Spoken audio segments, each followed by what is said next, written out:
अस्सलाम वालेकुम। जहांगीर ख़ान आप लोगों से मुखातिब है। ये हम लोग अभी शारा फैसल का नज़ारा पेश कर रहे हैं, उसकी मंजर कुशी कर रहे हैं। रात के टाइम पे जो है ना, ये गाड़ियों का रश आप लोग देख सकते हैं। तो ये हम डिग रोड के पुल से गुज़र रहे थे, तो हमने कहा कि थोड़ा सा आप लोगों को दिखा दें। ये है लोग जो है ना, मंजर कुशी तो अच्छी है।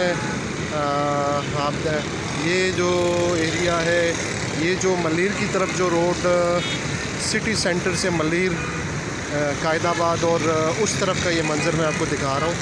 तो ये गाड़ियों का रश देखें, और दिखाने का मकसद ये कि मंज़र तो अच्छा है, लेकिन जो है ना, रोड इस टाइम कितना ब्लॉक होता है और कितने मसाइल से दो चार होते हैं इस टाइम।